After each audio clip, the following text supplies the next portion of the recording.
आज हम बात करेंगे नॉर्मल डिलीवरी के लिए एक्सरसाइज की। पहली एक्सरसाइज बटरफ्लाई एक्सरसाइज। इसमें हमें अपने दोनों तलवों को ऐसे जोड़ना है और पेट को आगे की तरफ करना है और दोनों पैरों को ऐसे विंग्स की तरह हिलाना है, जिससे कि हमारी मसल स्ट्रेच होंगी और नॉर्मल डिलीवरी के चांसेस बढ़ जाएंगे। इससे हमें रिलैक्स भी मिलेगा और ये एक्सरसाइज हम बेड पे, जमीन पे, कहीं भी कर सकते हैं।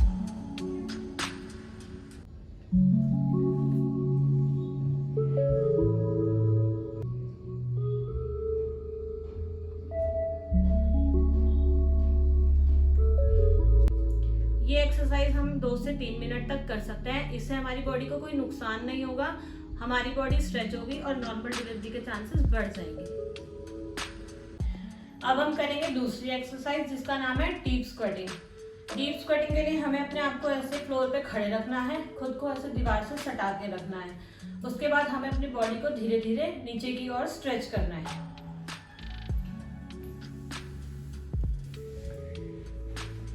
हमें इस पोजीशन में बैठना है। जितना ज़्यादा देर तक हम इस पोजीशन में रहेंगे, इससे हमारी बॉडी की मसल स्ट्रेच होती हैं और कहते हैं नॉर्मल डिलीवरी के चांसेस बढ़। हम करेंगे तीसरी एक्सरसाइज, जिसका नाम है डक एक्सरसाइज। उसमें हमें अपनी बॉडी को ऐसे सेम पोजीशन में रखना है और अपने हाथों को ऐसे आगे की ओर रखना है और अपनी बॉडी को ऐसे आगे की ओर लेके जाना है। अब हम करेंगे स्क्वेटिंग।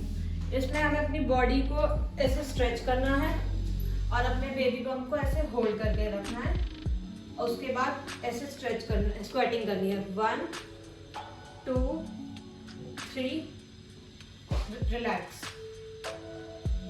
दोबारा करेंगे 1 2 3 एंड रिलैक्स।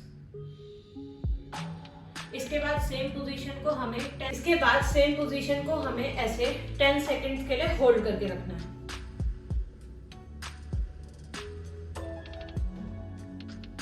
फिर रिलैक्स करेंगे, अगेन 10 सेकंड्स के लिए ऐसे ही होल्ड करेंगे।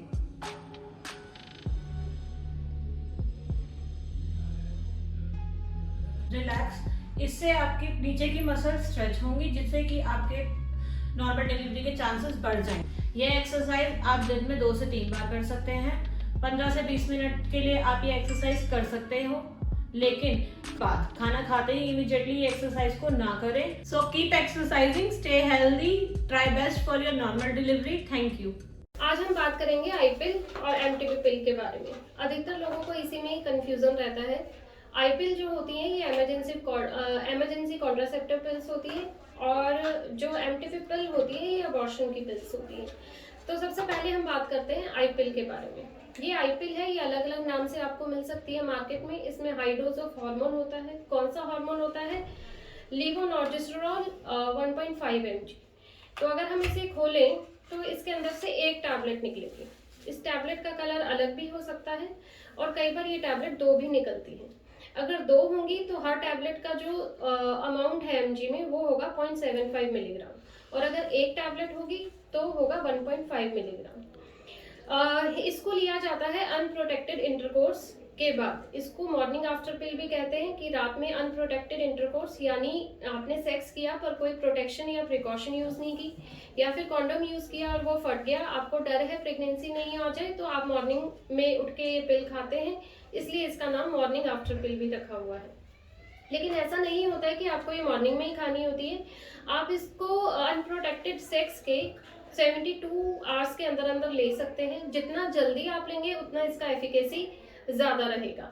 अगर आप 24 आवर्स के अंदर अंदर इसको ले लेते हैं तो 90% तक ये आपको प्रोटेक्शन देता है प्रेगनेंसी नहीं आने के लिए, और अगर आप इसको लेट लेते हैं तो इसका एफिकेसी 80-85% तक रहता है। पर इसके साथ एक और जानकारी मैं देना चाहूंगी, ये regular method of family planning नहीं है। ये वंस इन ए वाइल किसी ऐसे कॉन्टेक्ट के लिए है जहाँ पे आपने कोई कॉन्ट्रासेप्शन का मेथड नहीं यूज किया हुआ था, कॉन्डोम या तो फट गया या फिर आपने यूज नहीं किया। ऐसा नहीं है कि आपने ये मेडिसिन खाई अनप्रोटेक्टेड सेक्स के बाद, उसके बाद आपने फिर से कुछ दिन बाद फिर से कांटेक्ट बनाया और फिर से ये मेडिसिन खा ली। ये बहुत हाई डोज ऑफ हार्मोन होता है, इसके कुछ साइड इफेक्ट्स भी रहते हैं, इसलिए इसको कुछ दिनों के इंटरवल पे बार बार लेना रिकमेंडेड नहीं है। अगर आप रेगुलर रिलेशनशिप में हैं या आप मैरिड हैं तो आप कुछ regular method of contraception use करें, जिसके लिए मैंने अलग से वीडियो डाला है यूट्यूब पे, जो आप मेरा चैनल सब्सक्राइब करके देख सकते हैं कि रेगुलर मेथड ऑफ कॉन्ट्रासेप्शन क्या क्या होते हैं। तो ये मेडिसिन यूज़ की जाती है प्रेगनेंसी आने से पहले, प्रेगनेंसी ना आए इसके लिए। अब हम बात करते हैं अबॉर्शन पिल्स की। जैसे ये अबॉर्शन पिल्स है, अब हम इसको खोलते हैं तो इसके अंदर से 5 टैबलेट्स निकलती हैं, एक ये गोल और 4 ये वाली हैं। इसके ऊपर मिफेप्रिस्टोन लिखा रहता है, इसके ऊपर मीजोप्रॉस लिखा रहता है। तो ये मेडिसिन दी जाती है प्रेगनेंसी होने के बाद अबॉर्शन कराने के लिए। लेकिन इस मेडिसिन को भी आपको टॉफी की तरह नहीं खाना होता है। इसको कैसे खाया जाता है ये मैं यहाँ डिस्कस नहीं करूंगी, क्योंकि वरना आप इसको घर पे लेना शुरू कर देंगे। अगर आपको प्रेगनेंसी आई है तो आप गायनेकोलॉजिस्ट के पास जाइए, कंसल्ट करिए, दिखाइए। तो गायनेकोलॉजिस्ट ही डिसाइड करेंगे कि आप ये पिल ले सकती हैं या नहीं, और आपकी बॉडी फिट है या नहीं इसको लेने के लिए। शुरू की प्रेगनेंसी में ये लिया जाए, वैसे तो ले आप इसको सकते हैं 9 वीक्स की प्रेगनेंसी तक, लेकिन जितना जल्दी लेंगे उतना इसका सक्सेस रेट अच्छा रहता है, और जितना आप इसको लेट लेंगे उतना इसका सक्सेस रेट कम होता है। ओवरऑल हम मानते हैं इसका सक्सेस रेट 95% तक। अगर 100 लोग लेते हैं तो 95% का इसमें क्लियर हो जाता है प्रेगनेंसी, 5% को आगे टीएनसी की जरूरत पड़ती है, और वो पता चलता है अल्ट्रासाउंड से। तो ये पिल लेने के 2 हफ्ते बाद आपको अल्ट्रासाउंड कराना रहता है, ये देखने के लिए कि सब कुछ क्लियर हो गया है या नहीं। और पिल लेने से पहले कुछ एक चीज़ें डॉक्टर आपके चेक करते हैं, जैसे कि आपका प्रेगनेंसी का टाइम कितना है, और ये प्रेगनेंसी सही जगह पे आई है या नहीं, आपको कोई मेडिकल डिजीज तो नहीं है, आप एनीमिक तो नहीं हो, आपको अस्थमा तो नहीं है, कोई हार्ट का प्रॉब्लम तो नहीं है। ये सब चीज़ें चेक करके ही आपके डॉक्टर आपको ये पिल्स रेकमेंड करते हैं। और 9 वीक से ऊपर की प्रेगनेंसी में ये पिल्स नहीं लेनी होती है, और ये पिल लेने के 2 हफ्ते बाद अल्ट्रासाउंड कराना रहता है, जिसमें कि पता चलता है कि ये पिल सक्सेसफुल हुई या नहीं। अगर इसके बाद भी कुछ रह जाता है यूट्रस में तो उसके लिए क्लीनिंग का एक प्रोसीजर होता है जो करना पड़ सकता है।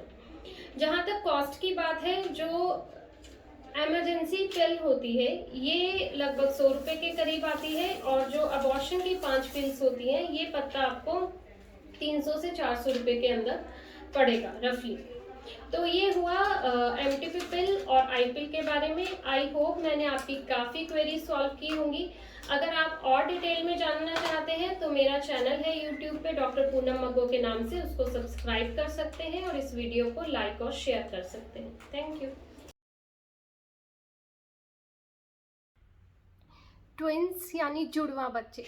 जुड़वा बच्चे सुनने में ही इतना थ्रिलिंग लगता है। जब भी कोई कपल ट्विंस यानी जुड़वा से कंसीव करता है तो उनका फर्स्ट क्वेश्चन यही होता है, मैम क्या हमारे बच्चे एक जैसे होंगे। और भी ट्विंस के बारे में कई सारी बातें हैं जो कि लोग जानना चाहते हैं। सबसे पहला तो ये कि क्या आईवीएफ से सिर्फ ट्विंस ही होते हैं। ऐसा ज़रूरी नहीं है कि आईवीएफ से ट्विंस हो, लेकिन हाँ जब हम फर्टिलिटी ट्रीटमेंट देते हैं तो मल्टीपल प्रेगनेंसी होने का रिस्क ज़्यादा रहता है।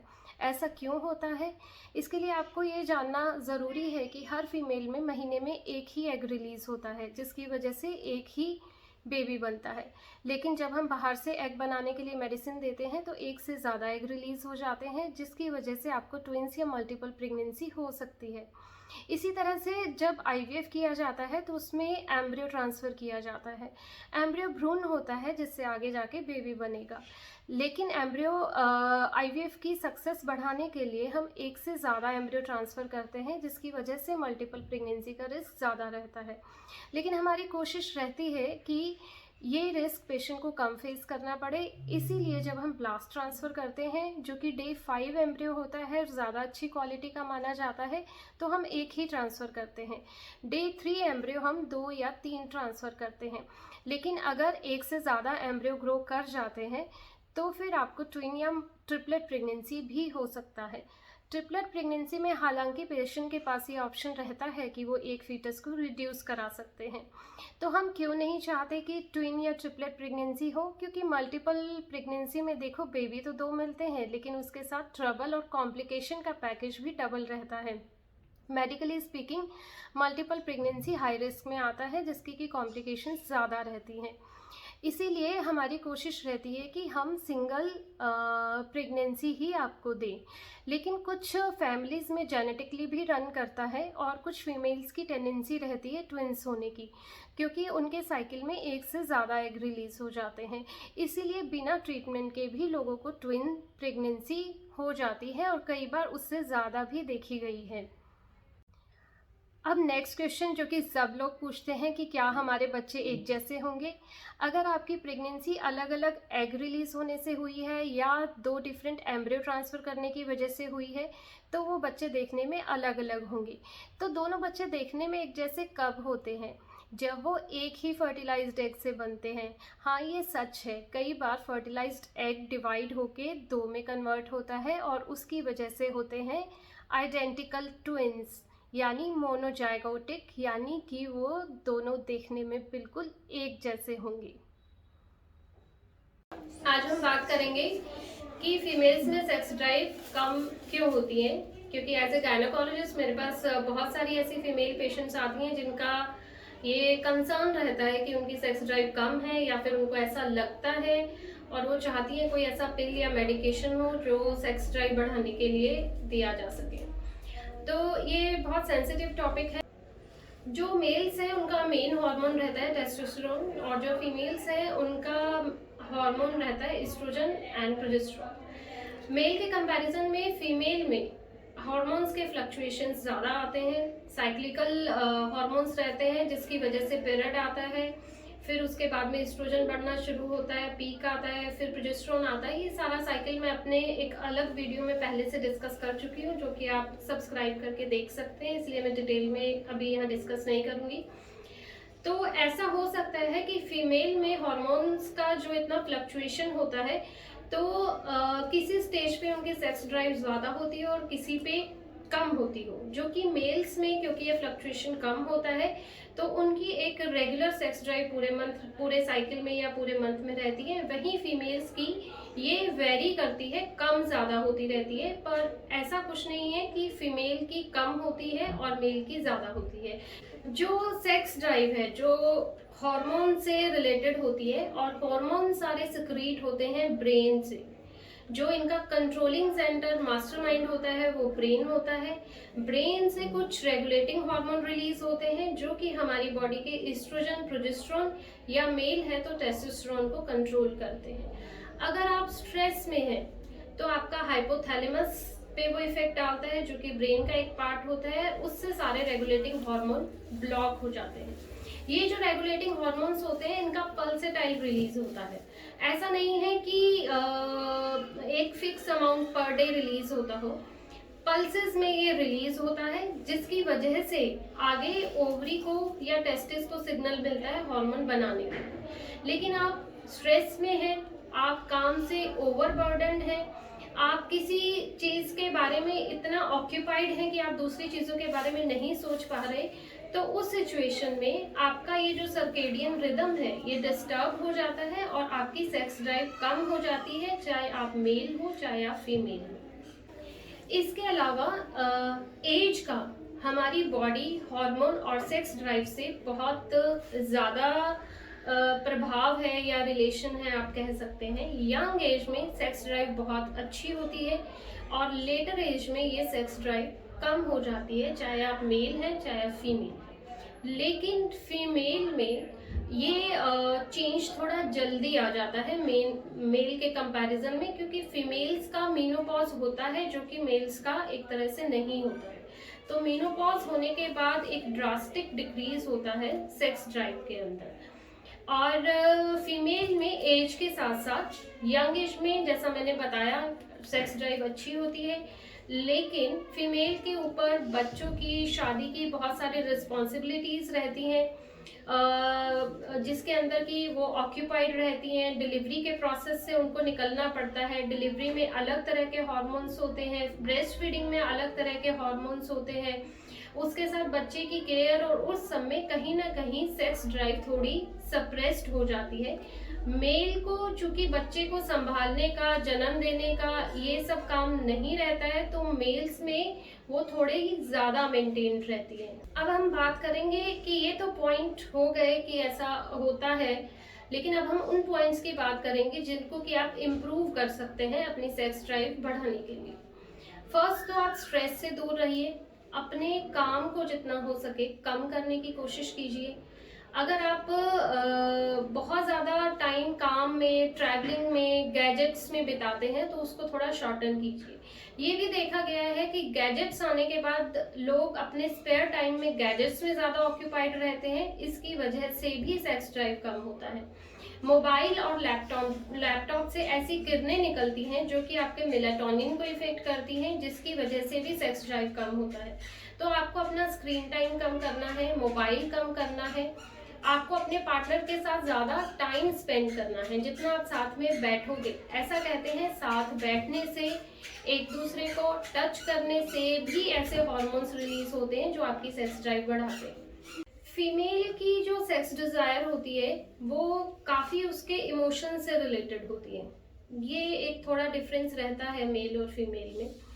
अगर फीमेल इमोशनली कनेक्ट नहीं हो पाती है तो उसमें अराउजल की फीलिंग नहीं आती है, और कई बार आपसी तनाव या कुछ तरह के ग्रजेस ऐसे होते हैं जो कि फीमेल के माइंड पे ज़्यादा हावी हो जाते हैं, जिसकी वजह से उनकी सेक्सुअल ड्राइव या जो सेक्सुअल रिलेशनशिप है पार्टनर से वो डिस्टर्ब हो जाता है। जैसे कि इंडिया में अधिकांश मैरिजेस जो होती हैं उसके बाद में फीमेल को नए घर में एडजस्ट भी होना होता है। एडजस्टमेंट में कहीं ना कहीं प्रॉब्लम आती है, जिसकी वजह से उनके माइंड में दूसरी चीज़ें ज़्यादा हावी हो जाती हैं। कुछ ये लगना कि मेरा पार्टनर मेरी केयर नहीं करता, या ऐसा क्यों है या ऐसा क्यों नहीं है, ये सारी चीज़ें उनकी सेक्सुअल ड्राइव को दबा देती हैं। जो हमारे पास आसपास का इन्वायरमेंट है, चाहे पोल्यूशन बढ़ रहा है, चाहे वायरल डिजीजेस बढ़ रही हैं, रेडिएशन बढ़ रहा है, ये भी कहीं ना कहीं हमारी हेल्थ को चीज़ें अफेक्ट करती हैं। और जितना हो सके नेचर के पास रहने की कोशिश कीजिए, गैजेट्स का यूज़ कम कीजिए, अपने पार्टनर से कम्युनिकेट करिए, मन में ग्रजेस ना रखिए, खुश रहने की कोशिश कीजिए। जितना आप खुश रहेंगे उतना आपका सेक्स ड्राइव बढ़ेगा, उतना आपको अराउजल की फीलिंग ज़्यादा आएगी। अपने पार्टनर से इमोशनली, फिजिकली दोनों तरह से कनेक्ट होने की कोशिश कीजिए। और अगर आपको लगता है कि आप कांटेक्ट बनाने में आपको ड्राइनेस रहती है या अराउजल नहीं होता है, तो आप फोर प्ले को ज़्यादा टाइम दीजिए। क्या होता है ट्यूबल क्लिपिंग और क्यों किया जाता है आईवीएफ से पहले? अगर आपका ट्यूबल फैक्टर के लिए आईवीएफ किया जा रहा है तो उसमें हमें ट्यूब्स को देखना रहता है कि ट्यूब्स में कोई गंदा पानी तो नहीं भरा हुआ। जो गंदा पानी ट्यूब्स के अंदर होता है, ऐसी ट्यूब को हम कहते हैं हाइड्रोसेल्पिंग्स, और ये गंदा पानी एम्ब्रियोटॉक्सिक होता है। रिस्क यूट्रस में आता रहता है, यानी बच्चेदानी में, या तो एम्ब्रियो को इम्प्लांट नहीं होने देता, या तो बच्चा ठहरने नहीं देता, और अगर बच्चा ठहर जाता है तो उसके बाद मिसकैरेज के चांसेस भी ज़्यादा रहते हैं। तो इस स्थिति से बचने के लिए हम क्या करते हैं, हाइड्रोसेल्पिंग्स वाली ट्यूब का यूट्रस से कनेक्शन बंद कर देते हैं, यानी कि क्लिप कर देते हैं ट्यूब्स को यूट्राइन एंड पे, क्योंकि ये एक तरह का ट्यूब होता है जिसका एक एंड यूट्रस में खुलता है और एक ओवरी की साइड रहता है। तो यूट्रस की साइड वाला एंड हम क्लिप कर देते हैं, जिसको कि ट्यूबल क्लिपिंग कहा जाता है। और ये यूजुअली फ्लूइड वाली ट्यूब यानी हाइड्रोसेल्पिंग्स के लिए किया जाता है, प्रेगनेंसी के अच्छे चांसेस लाने के लिए। और आईवीएफ में चूंकि ट्यूब्स की जरूरत नहीं रहती है, तो इस टॉक्सिक फ्लूइड से बचने के लिए हम ट्यूब्स को क्लिप कर देते हैं। बहुत सारे पेशेंट्स आते हैं मेरे पास ये क्वेश्चन लेके कि ब्लॉक ट्यूब्स खुलवाएं या नहीं, जो कि एक बड़ा डिलेमा रहता है उनके लिए। तो सबसे पहले जानते हैं कि ट्यूब्स के लिए टेस्ट कौन कौन से होते हैं। कुछ पेशेंट्स को सिर्फ किसी ने अंदाजे से बोल दिया होता है चेक करके कि आपके यूट्रस में स्वेलिंग है और आपकी ट्यूब्स ब्लॉक है। पहली बात तो ये कि किसी एग्जामिनेशन से हमें ट्यूब नहीं पता चल सकती। अल्ट्रासाउंड में भी लिमिटेशंस रहती हैं। HSG जो हिस्टोसल्पिंजोग्राफी होता है वो भी 100% एक्यूरेट नहीं होता है। जो गोल्ड स्टैंडर्ड टेस्ट होता है ट्यूब्स देखने के लिए वो होता है लैप्रोस्कोपी। तो पहली बात तो अगर आपने लैप्रोस्कोपी नहीं करवाई है तो आपको लैप्रोस्कोपी को कंसिडर करना चाहिए। लैप्रोस्कोपी होता क्या है, इसके अंदर हम पेट में दूरबीन डाल के डायरेक्ट आंखों से चेक करते हैं कि ट्यूब्स की कंडीशन कैसी है, फिर ट्यूब्स में ब्लॉकेज है या नहीं, और अगर है तो हम उसे रिमूव कर सकते हैं साथ के साथ।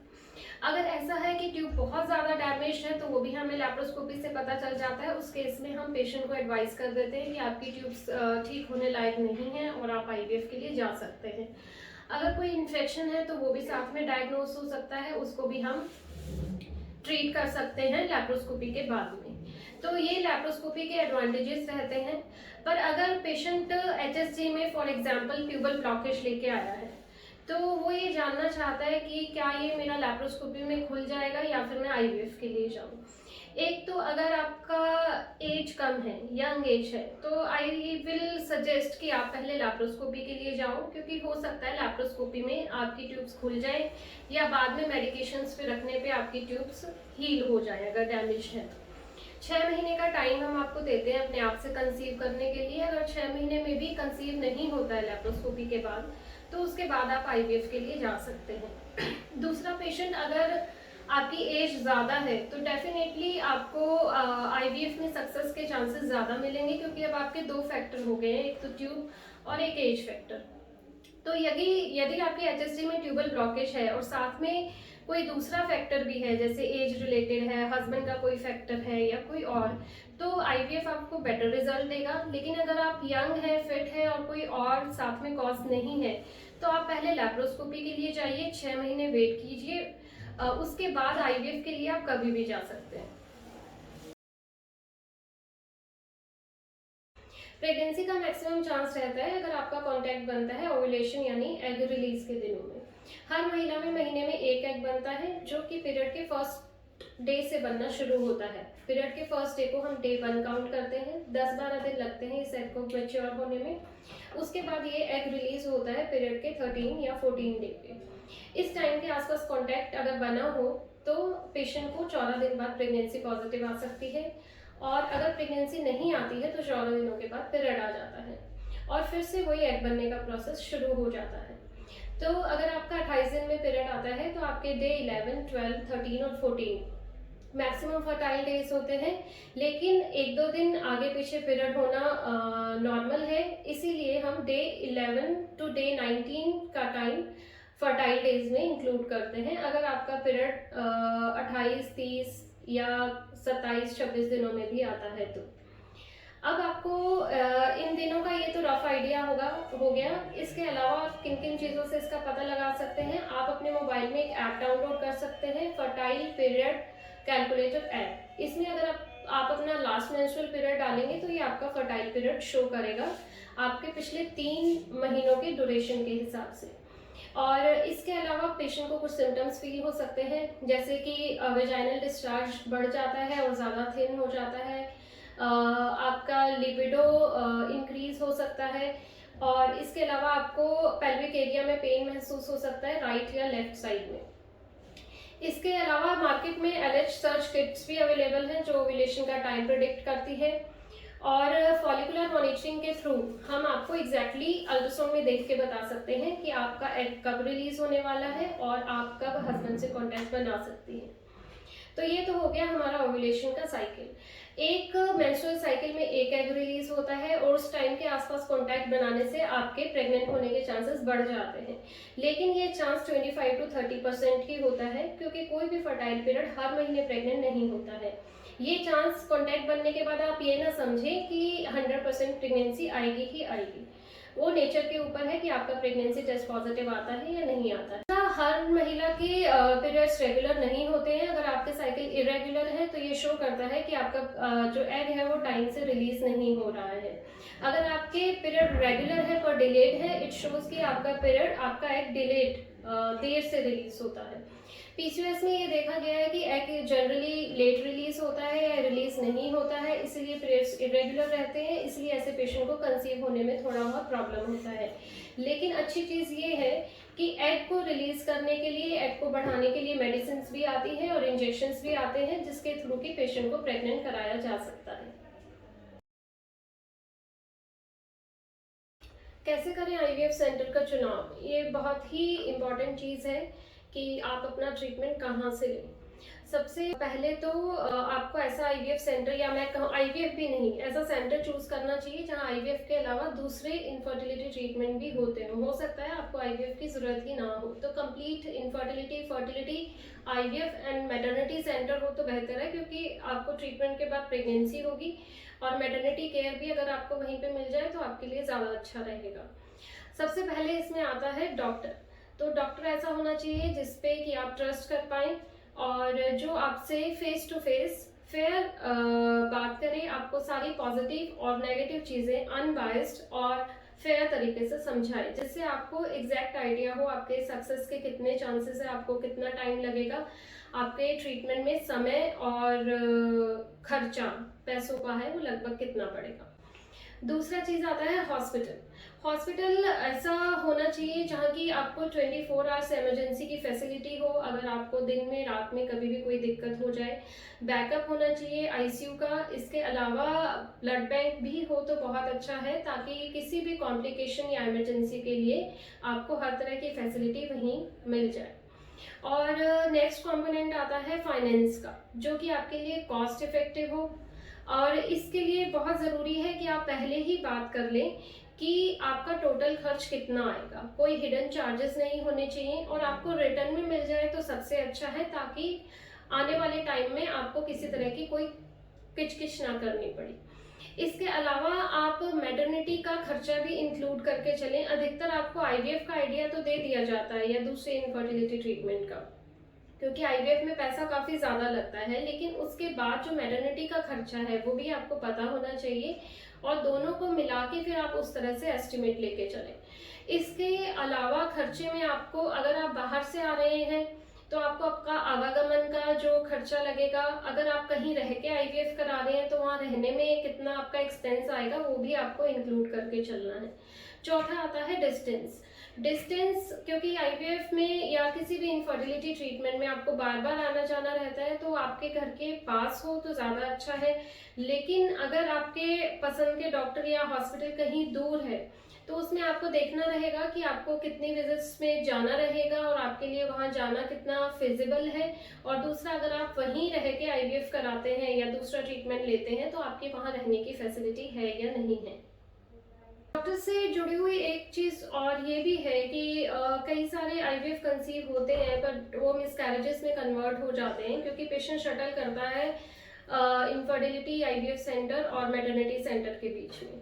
तो कुछ मेडिसिन आईवीएफ वाले सजेस्ट करते हैं बट मैटरनिटी वाले बंद कर देते हैं। कुछ प्रोसीजर है जो यहाँ से एडवाइस नहीं हुए हैं, वहाँ से एडवाइस हुए हैं, तो उसमें पेशेंट भी कंफ्यूज होता है। बेटर होता है कि आपको सारी चीज़ें एक ही जगह मिले, कि जो डॉक्टर के पास आपका इनफर्टिलिटी का ट्रीटमेंट हुआ है, कंसीव हुआ है और पूरा प्रेगनेंसी ही वो आपका केयर करे, जिनको शुरू से आपका पता हो कि कैसे कैसे ट्रीटमेंट शुरू हुआ है और कैसे जाना है, तो वो आपके लिए ज़्यादा बेहतर रहेगा। कई बार तो मेरे पास ऐसे कपल्स आए हैं जिनको इवन कुछ महीने बाद ही शादी के किसी ने बोल दिया, किसी रिलेटिव ने, किसी आस पड़ोस ने, अरे उसकी शादी तो तुमसे पहले हुई थी, उसको तो प्रेगनेंसी हो गई, तुम्हें क्यों नहीं हुई अभी तक। इतनी सी बात पेशेंट के मन में कुंठा पैदा कर देती है, एक नेगेटिविटी डेवलप हो जाती है कि उनके साथ कुछ प्रॉब्लम है। और यही परेशानी, मानसिक परेशानी धीरे धीरे से उनको फिजिकली रूप से भी कमज़ोर कर देती है, क्योंकि स्ट्रेस में ये देखा गया है कि आपका ओव्यूलेशन हैम्पर हो जाता है, आपकी सेक्स ड्राइव कम होने की वजह से आपके कॉन्टैक्ट के दिन कम हो जाते हैं और मेल्स में स्पर्म काउंट कम हो जाता है, इरेक्शन प्रॉब्लम्स हो जाती है। इसके अलावा फीमेल्स में डिलेड पीरियड्स की प्रॉब्लम देखी गई है स्ट्रेस के साथ, और कई बार प्रोलैक्टिन लेवल बढ़ जाता है, जिसकी वजह से एंडोमेट्रियम जो बच्चेदानी की झिल्ली होती है वो अच्छे से नहीं डेवलप हो पाती है। तो ये सारे फैक्टर्स रहते हैं। मतलब ये है कि हाइपोथैलेमिक पिट्यूटरी और गोनाडल एक्सिस जो है वो डिस्टर्ब हो जाता है। ये क्या होता है, जो हमारा ब्रेन है वो मास्टर होता है सारी चीज़ों को कंट्रोल करने के लिए। ब्रेन में रहता है हाइपोथैलेमस जो इमोशन से इफेक्ट होता है। हाइपोथैलेमस कंट्रोल करता है पिट्यूटरी को, जो कि सिग्नल भेजता है पूरी बॉडी में, हमारी ओवरी में सिग्नल भेजता है हार्मोन्स रिलीज करने के लिए, एग बनाने के लिए, और पिट्यूटरी कंट्रोल होती है हाइपोथैलेमस से। तो अगर हाइपोथैलेमस इमोशन से कंट्रोल होता है, जैसे कि स्ट्रेस है, एंजाइटी है, फियर है, ये सारी चीज़ें ब्लॉक कर देती हैं हाइपोथैलेमस के लेवल पे ही, जिससे पिट्यूटरी को सिग्नल प्रॉपर नहीं जाते, पिट्यूटरी प्रॉपर हार्मोन सिक्रीट नहीं करती है, सिग्नल नहीं देती है, तो ओवरी और यूट्रस उस तरह से एक्ट नहीं कर पाते हैं। यही सिस्टम मेल में भी काम करता है। तो इस सिस्टम को रीएक्टिवेट करने के लिए या फिर से फंक्शनल करने के लिए बहुत ज़रूरी है कि आप स्ट्रेस से बाहर आए। हो सकता है आपको इसके लिए काउंसलिंग सेशन भी लेने पड़े। मैं आपको एक एग्जांपल देती हूँ। मेरे पास एक कपल आ रहा था जिनके की सारे टेस्ट नॉर्मल थे। यंग कपल था जिसमें कि हस्बैंड 14 आवर्स ड्यूटी कर रहा था और हस्बैंड वाइफ सिर्फ डॉक्टर की एडवाइस जो ओव्यूलेशन के टाइम होते हैं उस पर कॉन्टेक्ट बना रहे थे। 5 साल उनकी शादी को हो गए थे। इसके अलावा वो आपस में कॉन्टेक्ट भी नहीं बना पाते थे। फिर उन्होंने IUI ट्राई किया और लास्ट में वो कह रहे थे कि हमें IVF के लिए जाना है। उनको हमने साइकोलॉजिकल काउंसलिंग दी और काउंसलिंग के 6 महीने बाद ही वो अपने आप नेचुरली कंसीव कर गए, जो कि कपल 5 साल से कंसीव नहीं कर पा रहा था। तो इतना स्ट्रेस का हमारे लाइफस्टाइल में मेजर रोल रहता है। आपको भी अपनी लाइफ में पहचानना है स्ट्रेस का कोई पॉइंट। अगर आपका पार्टनर ज़्यादा ड्रिंक और स्मोक करने लग गया है, अगर आपका या पार्टनर का सेक्स में इंटरेस्ट कम हो गया है, अगर आपके स्लीप साइकिल में चेंजेस आ गए हैं, अगर आपका किसी काम में मन नहीं लगता है, आप उखड़े उखड़े रहते हैं, तो हो सकता है ये सब स्ट्रेस के फीचर्स हो। अगर आप ज़्यादा खाने लग गए हैं या कम खाने लग गए हैं, आपका वेट बढ़ता जा रहा है या कम होता जा रहा है, ये भी स्ट्रेस को शो करता है। इनफर्टिलिटी एक दिमाग की तरह है जो अंदर ही अंदर आपको मानसिक और शारीरिक रूप से बीमार कर देता है, कमज़ोर कर देता है। इनफर्टिलिटी से जूझता हुआ इंसान खुल के अपने फ्रेंड्स और रिलेटिव से भी बात नहीं कर पाता। उसको लगता है कि ये उनको it makes them less feminine और लेस मैस्कुलिन। जो हीन भावना इसके साथ जुड़ी होती है उसकी वजह से वो अंदर ही अंदर घुटन महसूस करता है। इवन लोग डॉक्टर से भी अपनी परेशानी पूरी तरह से शेयर नहीं कर पाते हैं। क्या आप स्ट्रेस में हैं, इसका पता आप किन चीज़ों से लगा सकते हैं? अगर आपका स्लीप साइकिल चेंज हो गया है, आपको अच्छे से नींद नहीं आती है या आपको नींद ज़्यादा आती है या अर्ली मॉर्निंग अपने आप आपकी नींद खुल जाती है, और स्ट्रेस की वजह से हस्बैंड वाइफ का कॉर्डियल रिलेशनशिप भी खराब हो जाता है, अगर आपकी सेक्स ड्राइव कम हो गई है, अगर लोगों को लगता है कि आप हमेशा खुश नहीं रहते हैं, अगर किसी एक पार्टनर की अल्कोहल या स्मोकिंग की तरफ टेंडेंसी बढ़ गई है, अगर आपको किसी काम में इंटरेस्ट नहीं आता है, तो आप ये मान सकती हैं कि आपको स्ट्रेस है। आज हम बात करेंगे आई पिल और एमटीपी पिल के बारे में। अधिकतर लोगों को इसी में ही कंफ्यूजन रहता है। आई पिल जो होती है ये इमरजेंसी कॉन्ट्रासेप्टिव पिल्स होती है और जो एमटीपी पिल होती है ये अबॉर्शन की पिल्स होती है। तो सबसे पहले हम बात करते हैं आई पिल के बारे में। ये आई पिल है, ये अलग अलग नाम से आपको मिल सकती है मार्केट में। इसमें हाई डोज ऑफ हार्मोन होता है। कौन सा हार्मोन होता है? लीवोनॉर्जेस्टेरॉल 1.5 mg। तो अगर हम इसे खोलें तो इसके अंदर से एक टैबलेट निकलेगी। इस टैबलेट का कलर अलग भी हो सकता है और कई बार ये टैबलेट 2 भी निकलती है। अगर 2 होंगी तो हर टैबलेट का जो अमाउंट है mg में वो होगा 0.75 मिलीग्राम, और अगर एक टैबलेट होगी तो होगा 1.5 मिलीग्राम।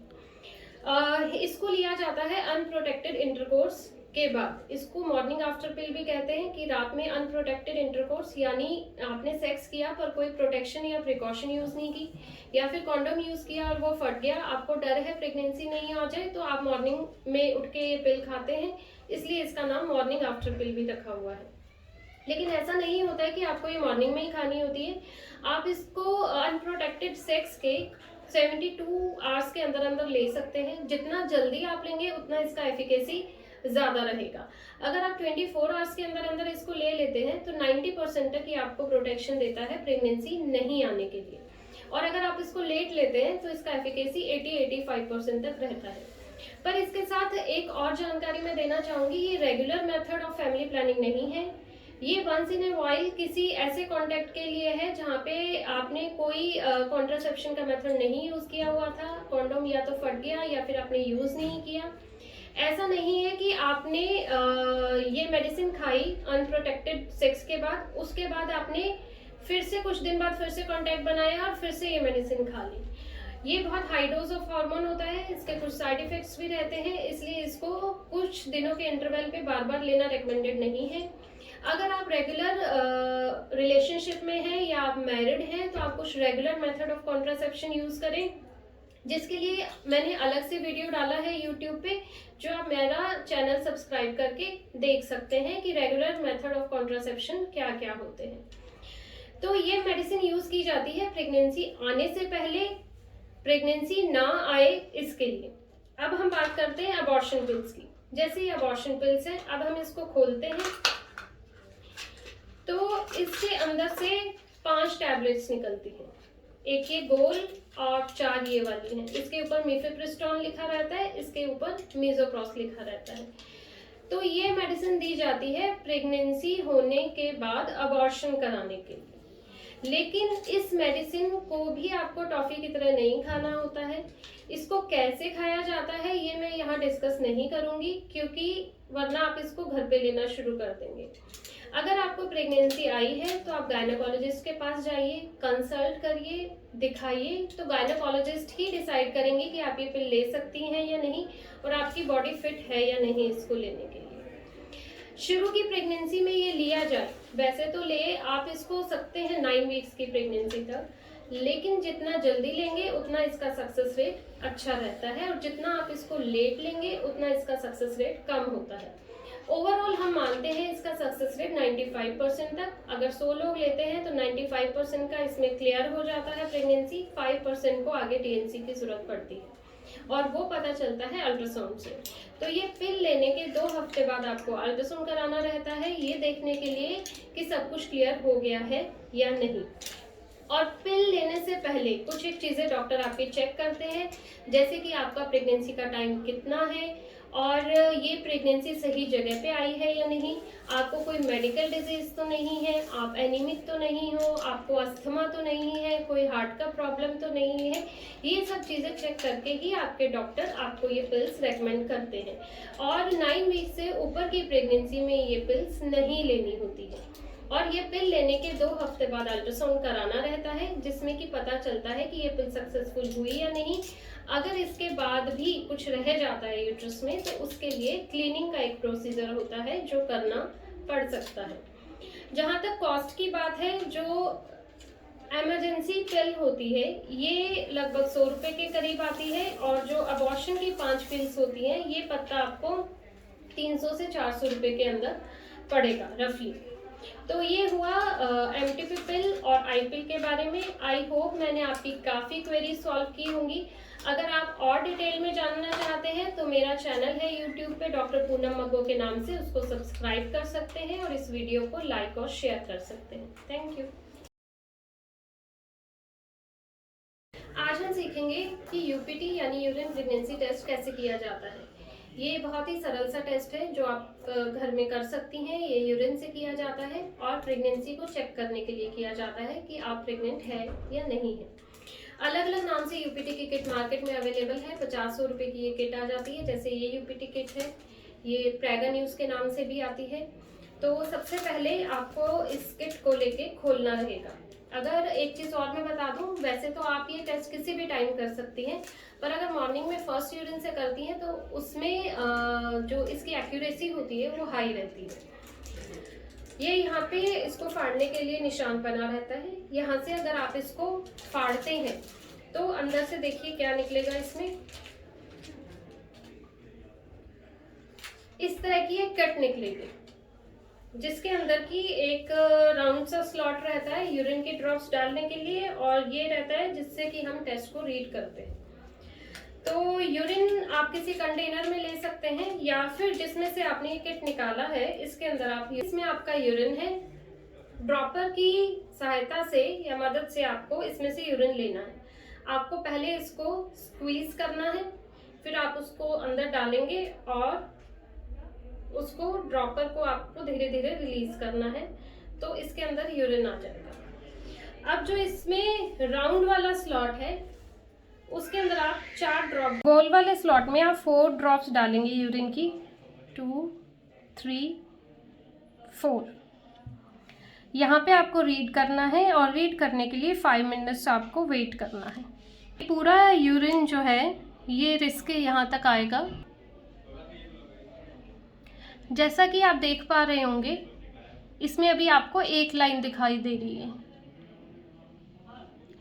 इसका मतलब ये टेस्ट नेगेटिव है। फिर भी आप 5 मिनट्स तक वेट करेंगे, क्योंकि कई बार दूसरी लाइन आने में थोड़ा टाइम ले सकती है, स्पेशली अगर आपने मॉर्निंग का सैंपल नहीं लिया है तो, या फिर आपका प्रेगनेंसी बहुत अर्ली है तो। अब हमने 5 मिनट्स वेट कर लिया है, तो भी सिंगल ही लाइन है, पर ये और ज़्यादा क्लियर हो गई है, डार्क हो गई है लाइन, और दूसरी कोई लाइन नहीं है। जो दूसरी लाइन है वो एक यूपीटी पॉजिटिव का किट भी मैं आपको दिखाती हूँ, जैसे यूपीटी पॉजिटिव का किट है ये वाला। इसमें आपको 2 लाइन्स दिखाई दे रही होंगी, ये इसका मतलब आप प्रेग्नेंट हैं अगर 2 लाइन आई है तो, और अगर सिंगल लाइन है तो इसका मतलब ये नेगेटिव है, आप प्रेग्नेंट नहीं हैं। ये था हमारा यूरिन प्रेगनेंसी टेस्ट। प्रेगनेंसी आते ही ये पॉजिटिव आ जाता है और लगभग पूरी प्रेगनेंसी पॉजिटिव रहता है, लेकिन कई बार सेकेंड और थर्ड ट्राइमेस्टर में अगर डाइल्यूटेड यूरिन हो तो ये नेगेटिव भी आ सकता है। तो ये 99% तक बता देता है कि आप प्रेग्नेंट हैं। फिर भी आपको अल्ट्रासाउंड कराना रहता है ये जानने के लिए कि प्रेगनेंसी टाइम कितना है, प्रेगनेंसी सही जगह पे ठहरी है या नहीं, कुछ और चीज़ें हैं। इससे आपको सिर्फ ये पता चलता है कि आप प्रेग्नेंट है या नहीं, लेकिन प्रेगनेंसी हेल्दी है या नहीं वो अल्ट्रासाउंड से ही पता चलता है। तो अगर आपका टेस्ट पॉजिटिव आता है तो भी आपको गायनेकोलॉजिस्ट पे जाके मिलना है, अल्ट्रासाउंड में प्रेगनेंसी कंफर्म करना है कि प्रेगनेंसी हेल्दी है या नहीं। आई होप कि जो आज यूपीटी मैंने सिखाया वो आपके लिए कुछ यूजफुल होगा। अगर आपको वीडियो पसंद आए तो आप लाइक कर सकते हैं, और अगर आपको डिटेल में और चीज़ें जाननी हो तो आप यूट्यूब पे मेरा चैनल है डॉक्टर पूनम मग्गो के नाम से, जो सब्सक्राइब कर सकते हैं। आज हम बात करेंगे प्लेसेंटा प्रीविया के बारे में। सबसे पहले तो प्लेसेंटा क्या होता है? प्लेसेंटा यानी आवल नाल, जिससे कि बच्चे को सारा ब्लड सप्लाई और पोषण जाता है। ये कॉर्ड के द्वारा बच्चे से जुड़ा रहता है, और यूजुअली ये बच्चेदानी के ऊपर वाले हिस्से में इम्प्लांट होता है, पर कई बार बच्चेदानी के निचले हिस्से में इम्प्लांट हो जाता है, जिसे हम प्लेसेंटा प्रीविया कहते हैं। अब इसकी सिवियरिटी इस बात पे डिपेंड करती है कि ये कितना नीचे है, जिसमें 4 तरह की ग्रेडिंग होती है, 1, 2, 3, 4। इनिशियली जो प्लेसेंटा नीचे होते हैं और जिनकी ग्रेडिंग कम रहती है, वो टाइम के साथ प्लेसेंटा ऊपर शिफ्ट हो जाते हैं। इसको प्लेसेंटल माइग्रेशन कहते हैं। लेकिन जो प्लेसेंटा ज़्यादा नीचे होते हैं, मतलब ग्रेड 3 या ग्रेड 4 वैरायटी के रहते हैं, वो यूजुअली ऊपर शिफ्ट नहीं हो पाते। इसको प्लेसेंटा प्रीविया कहते हैं, और जिसमें कि प्लेसेंटा पूरी तरह से बच्चेदानी के मुंह को कवर किए रहता है, उसको सेंट्रल प्लेसेंटा प्रीविया कहते हैं। तो इसमें प्रिकॉशंस क्या क्या रखना चाहिए? एक तो आपको कोई भी भारी वजन नहीं उठाना, आपको मैक्सिमम टाइम रेस्ट पे रहना है, कुछ भी ऐसा झटके वाला काम या जर्नी नहीं करना है जिससे कि इसको प्लेसेंटा को किसी तरह का कोई हार्म हो, क्योंकि ये बच्चेदानी के मुंह पे रहता है और हल्का सा स्टिमुलेशन मिलते ही इससे ब्लीडिंग शुरू हो सकती है। कोई फिजिकल रिलेशन में भी नहीं रहना है। आपको आयरन डेली खाना है ताकि आपका हीमोग्लोबिन अच्छा रहे। हीमोग्लोबिन अच्छा रखना क्यों ज़रूरी है? क्योंकि प्लेसेंटा प्रीविया कभी भी प्रेगनेंसी में ब्लीड कर सकता है, और ये ब्लीडिंग इतनी टोरेंशियल हो सकती है कि इमिडिएटली आपको हॉस्पिटल में एडमिट कराना पड़े, और उसमें माँ और बच्चे को रिस्क भी रहता है। यूजुअली इतना टोरेंशियल ब्लीड होने से पहले वार्निंग ब्लीड होती है, जिसमें कि हल्का फुल्का पेशेंट को स्पॉटिंग होता है। तो आपको अच्छे से ध्यान रखना है कि आपको अंडर गारमेंट्स पे किसी तरह का कोई स्पॉट तो नहीं गया है। अगर स्पॉट गया है तो आपको बहुत ज़्यादा कॉशियस रहना पड़ेगा कि हैवी ब्लीडिंग कभी भी हो सकता है। खासकर थर्ड ट्राइमेस्टर में आपको इस चीज़ का बहुत ज़्यादा ध्यान रखना है। बात आती है ट्रीटमेंट की। प्लेसेंटा प्रीविया में अगर ब्लीडिंग हल्की है और टाइम पूरा नहीं है तो हम कंजर्वेटिव लेके चलते हैं, बट अंडर स्ट्रिक्ट ऑब्जर्वेशन। और अगर आपका टाइम पूरा है तो 37 वीक्स, जैसा कि टाइम पूरा माना जाता है, तो 37 वीक्स होते ही हम डिलीवरी करा देंगे। इसमें लेबर पेन्स आने का बिल्कुल वेट नहीं करना है, क्योंकि एक भी लेबर पेन अगर आया तो वो ब्लीडिंग को इतना ज़्यादा एग्रावेट कर सकता है, इतना टोरेंशियल या हैवी ब्लीडिंग हो सकता है कि माँ और बच्चे दोनों की जान को पूरा रिस्क हो सकता है। ये ब्लीडिंग पेनलेस होता है यूजुअली, अगर लेबर पेन्स नहीं है तो। कई बार पेशेंट सोई होती है और सुबह उठती है और ब्लड के पूल में होती है, तो इसीलिए आपको इस कंडीशन में बहुत ज़्यादा सावधानी बरतनी रहती है। जैसा कि मैंने बताया, आपको कोई फिजिकल एक्सर्शन का काम नहीं करना होता, हस्बैंड के साथ रिलेशनशिप में नहीं रहना होता, कोई ट्रैवलिंग नहीं करनी होती, कोई भारी वजन नहीं उठाना रहता है, आयरन डेली खाना रहता है। और doctor medical point of view से अगर कभी भी पेशेंट को हैवी ब्लीडिंग होती है, चाहे टाइम पूरा है या नहीं है, तो उसी टाइम पे हम माँ की जान बचाने के लिए सिजेरियन से डिलीवरी करा देते हैं। डिलीवरी इसमें सिजेरियन से ही होती है, जैसा कि बच्चेदानी के मुंह पे प्लेसेंटा रहता है, तो बेबी नीचे से आने से पहले ही बहुत ज़्यादा ब्लीडिंग हो जाएगी, बच्चा नीचे से आ ही नहीं सकता।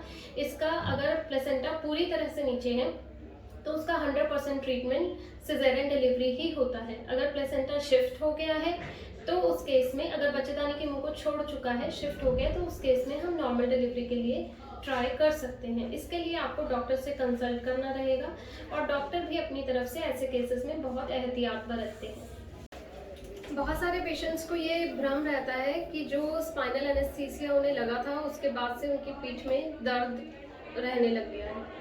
आज हम इसी विषय पे चर्चा करेंगे। जब चाइल्ड बर्थ के दौरान, जब स्पेशली सिजेरियन डिलीवरी में हम एक एनेस्थीसिया देते हैं जिसमें नीचे का हिस्सा सुन्न किया जाता है।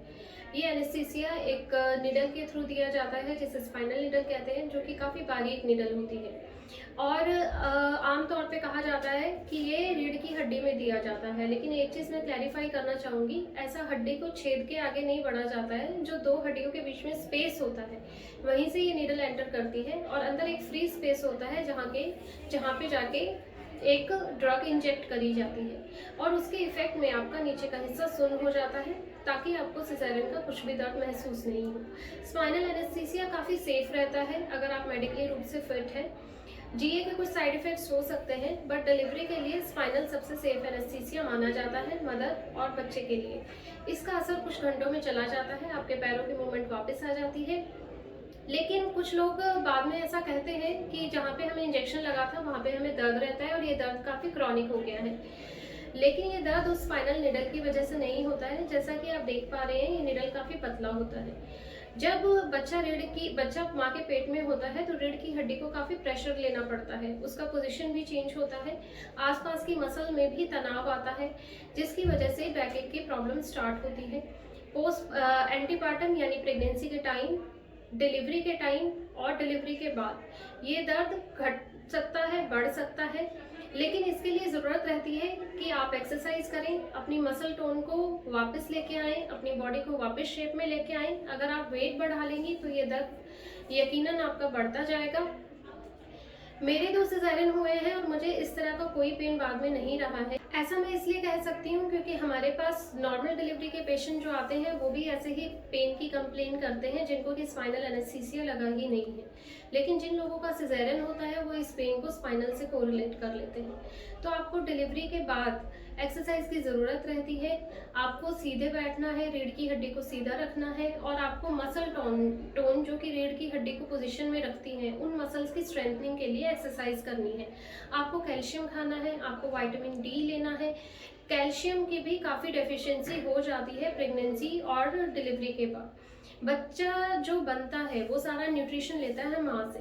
माँ अगर कैल्शियम सप्लीमेंटेशन नहीं लेगी तो प्रेगनेंसी और खासकर ब्रेस्ट फीडिंग में सारा हड्डियों का कैल्शियम आकर ड्रेन हो जाएगा, जिसकी वजह से आपको वीकनेस, कमर में दर्द होना, पैरों में दर्द होना, ये सारे सिम्टम्स आएंगे।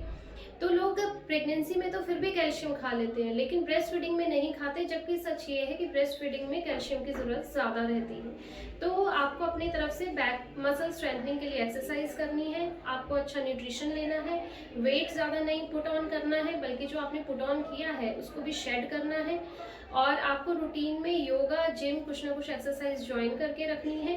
क्या होता है फॉलिकुलर मॉनिटरिंग? फॉलिकुलर मॉनिटरिंग में सीरियल अल्ट्रासाउंड होते हैं जिसमें हम पेशेंट का एग यानी फॉलिकल कैसा बन रहा है ये चेक करते हैं। फॉलिकल बनने में लगभग 14 दिन का टाइम लगता है। तो पीरियड के सेकेंड डे से हम शुरू करते हैं फॉलिकुलर मॉनिटरिंग यानी कि अल्ट्रासाउंड। ये अल्ट्रासाउंड टीवीएस यानी ट्रांसवेजाइनल इंटरनली होता है क्योंकि टीवीएस अल्ट्रासाउंड में ज़्यादा क्लियर दिखता है। धीरे धीरे एग बड़ा होता जाता है, जैसे कि डे 5, डे 6, डे 8, डे 10 पे हम रिपीटेडली पेशेंट को बुलाते हैं। जब एग 18-19 mm का हो जाता है उसके बाद रिलीज होता है, तो उस साइज पे हम पेशेंट को बता देते हैं कि आपका एग रिलीज होने वाला है, जो कि लगभग 11, 12, 13 या 14 डे हो सकता है और पेशेंट को हस्बैंड के साथ रिलेशनशिप में रहने के लिए बोलते हैं। उसके बाद फिर हम पेशेंट को दोबारा बुलाते हैं ये चेक करने के लिए कि एग रिलीज हुआ या नहीं हुआ। तो ये सारा प्रोसेस होता है फॉलिकुलर मॉनिटरिंग का, जिसमें एग के अलावा हम ये भी चेक कर सकते हैं कि झिल्ली कैसी बन रही है।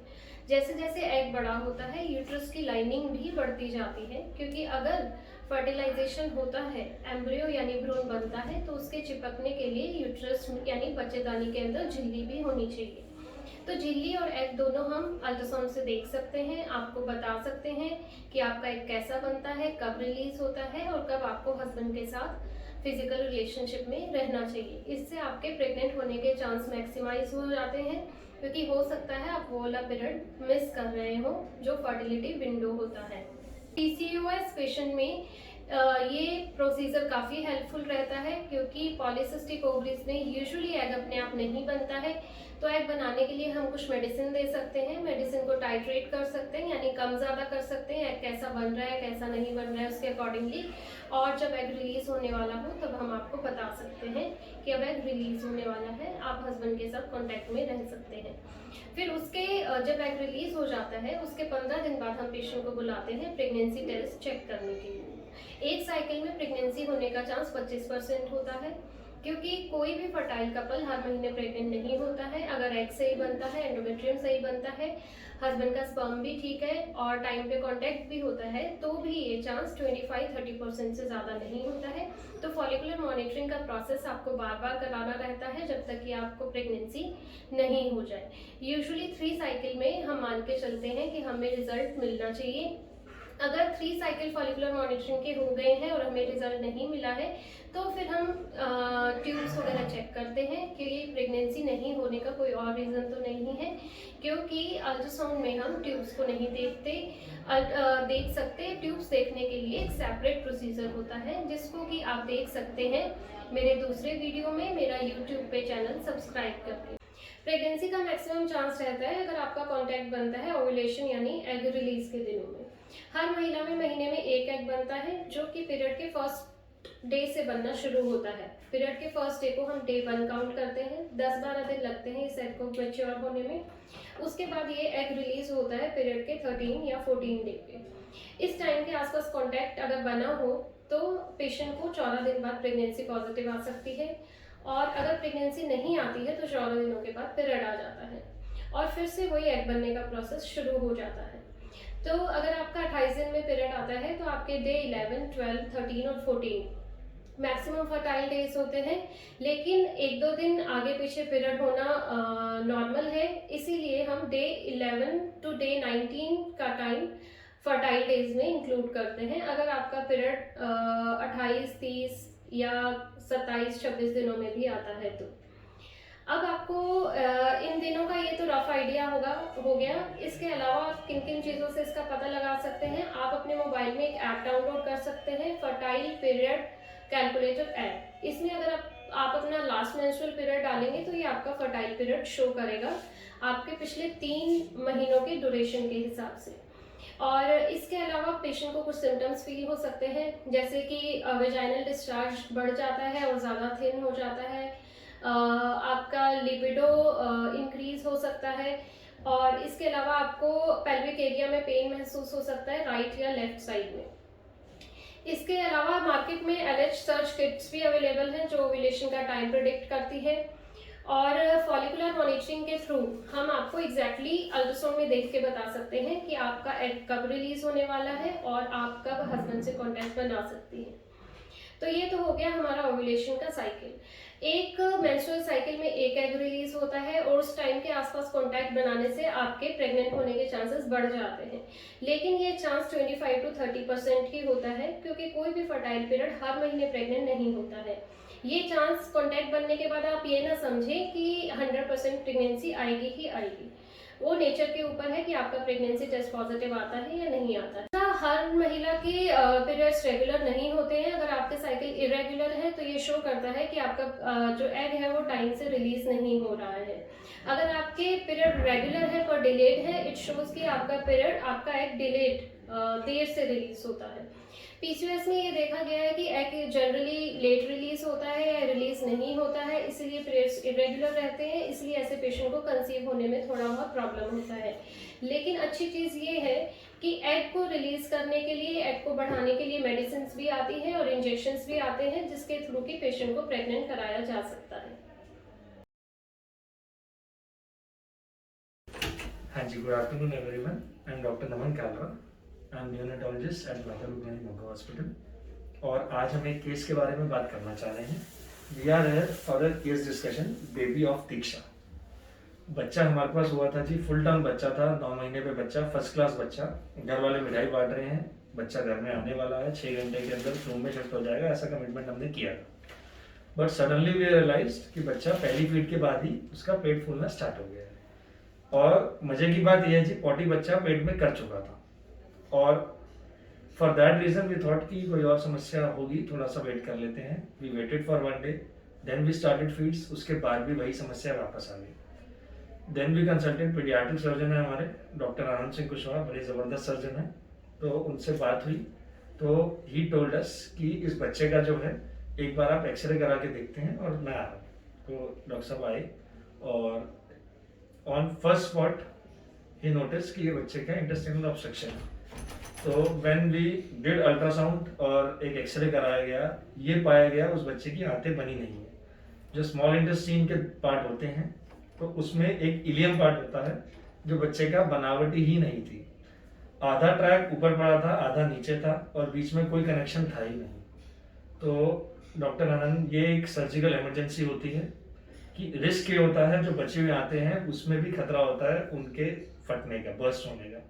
क्योंकि इधर से हम दूध देते हैं, आते फूलती चली जाती हैं और वो बैक लगता है वापस, और काफ़ी बच्चे को सेक्रीशंस लगातार निकल रहे थे। तो देन इमरजेंसी में डॉक्टर कुशवाहा ने बच्चे की सर्जरी ली, and it was a very precise surgery, बड़ी नीट एंड क्लीन सर्जरी की। And then also it took 7 to 8 hours for him to repair. और काफ़ी रेयर टाइप का इलियल एट्रेसिया पाया गया, और सर ने दोनों तरफ से स्टिच किया, जहां जो पार्ट नहीं बना था कट करके उन दोनों को जोड़ा। नॉर्मली जो हमारे पास ऐसे 3-4 और भी सर्जरीज हुई हैं, normally after 1 week we were able to start feeds. But इस बच्चे में तकरीबन 3 से 4 हफ्ते के बाद भी फीड स्टार्ट करने का कोई अता पता आसपास भी नहीं थे। बार बार थोड़ा सा भी स्टार्ट करें फिर पेट फूल जाए। And parents are also very tired. उनको ये लग रहा था जी इतना समय हो गया है। एक फाइनेंशियल एस्पेक्ट तो होता ही होता है, बट साथ में इमोशनल है, पूरी फैमिली कंसर्न है कि बच्चा क्यों नहीं ठीक हो पा रहा है। तो then also they didn't lose hope, they had full faith on us. और उनका एक ही चीज़ था, सर हमें आप पे पूरा भरोसा है जी, आप करेंगे ठीक। और ये बच्चा उसके बाद से इतना ज़बरदस्त बच्चे ने फाइट की है। आफ्टर 3 weeks जब ये फीड लेने लगा है, फ्रॉम देन ऑन बच्चा एकदम अच्छे से वापस वेट गेन होने लगा। एंड देन आफ्टर 1 week दोबारा से यूटर्न लगा और बच्चे को डायरिया होने लगा। जैसे ही कोई भी दूध पिए, वाइट कलर की पॉटी साथ साथ दूध ऊपर से जाए, नीचे से निकल जाए। तो then we diagnosed it is that कि ये जिंक डेफिशिएंसी के कारण है, जिसको एक्रोडर्मेटाइटिस एंटेरोपैथिका बोलते हैं। तो जिंक डेफिशिएंसी के साइंस बच्चे में मिल रहे थे। जो इंटेस्टाइन का पार्ट कटा हुआ था, वहां से एब्जॉर्प्शन नहीं हो पा रही थी, तो इसको हाई डोजेज में जिंक मिला बच्चे को। एंड देन आफ्टर 3-4 days बहुत समस्या भी हल हो गई। एंड आज भी हमारे पास ये बच्चा फॉलोअप में आया है। That baby has been consistently gaining weight, और आज 4.5 किलो का बच्चा होके आया है, जो आज से 2 महीने पहले जब घर गया था तो मात्र 2 किलो 500 ग्राम तक पहुंचा था, जबकि जन्म का वजन इसका 3.25 किलो का था। तो अब ये बच्चा बहुत अच्छा चल रहा है, अब ये धीरे धीरे नॉर्मल दूध पे भी आ गया है बच्चा। तो that's it from this case from our side. Stay safe, ध्यान रखिए। आज हम बात करेंगे कितने प्रकार के स्टोन्स होते हैं। आज की डेट में स्टोन की प्रॉब्लम, पथरी की प्रॉब्लम बहुत कॉमन हो चुकी है। 10 में से 4 पेशेंट्स आज की डेट में किसी ना किसी प्रकार की पथरी से डील कर रहे हैं। आज हम बात करें तो आप 2 बारी स्टार्ट कर देते ना। सबसे पहले हम बात करेंगे गॉल ब्लैडर में स्टोन। गॉल ब्लैडर यानी पित्त की थैली में पथरी होना। पित्त की थैली लीवर के ऊपर होती है। पित्त की थैली हमारी पेट की ऊपरी हिस्से में होती है। पित्त की थैली लीवर के पास। या तो हम यहाँ पोस्टर ले आते हैं बच्चों वाले, पोस्टर की तरफ इंडिकेट करके ये पेट के ऊपरी हिस्से में लीवर के पास है। मैं आज आपको बना के भेज दूंगा, परफॉर्मेंस देना दो, कॉन्शियस हो जाता है बंदा फर्स्ट बारी में।